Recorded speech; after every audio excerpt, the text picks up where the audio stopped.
Your bank is one of the most profitable businesses on the planet, and a huge chunk of that profit comes directly out of your pocket.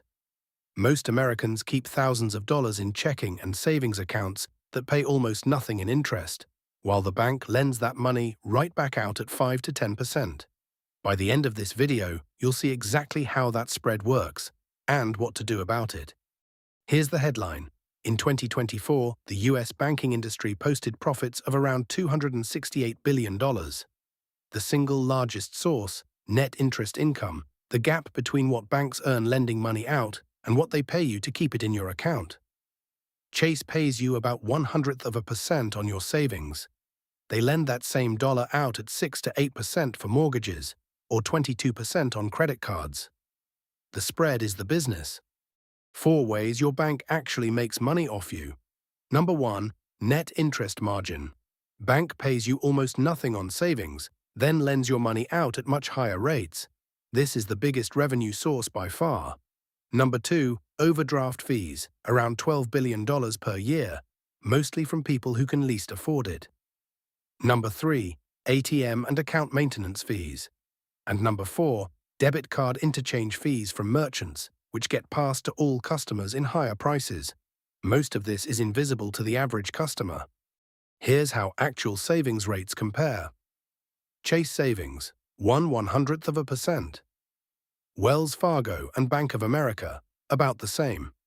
Now compare that to the major high-yield savings accounts. Marcus by Goldman Sachs, about 4%.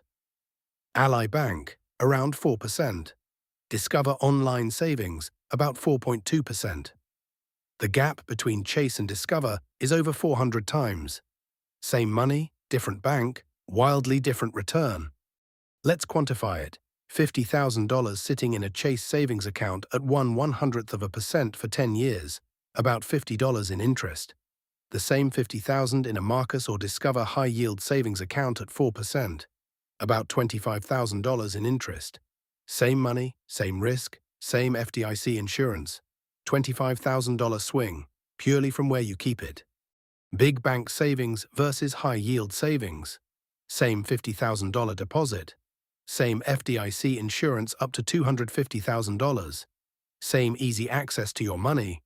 Big bank pays you about 0.01% if you're lucky. Most pay even less. High-yield online savings pays around 4% in 2026. Over 10 years, the big bank account grows by about $50. The high-yield account grows by about $25,000.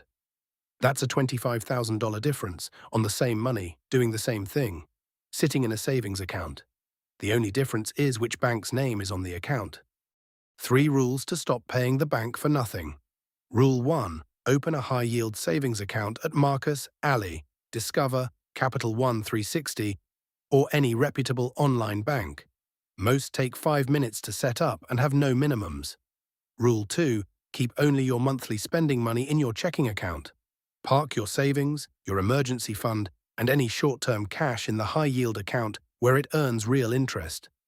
Rule 3. Check the rate every 6 months. Online savings rates fluctuate with the Fed's rate. Switch if your account is no longer competitive. Your bank isn't your friend. It's a business making billions off the spread between what they pay you and what they lend your money out at. The fix is simple. Move your savings to a high-yield online account. Same money, same insurance, dramatically more interest. Don't let your bank profit off your inertia.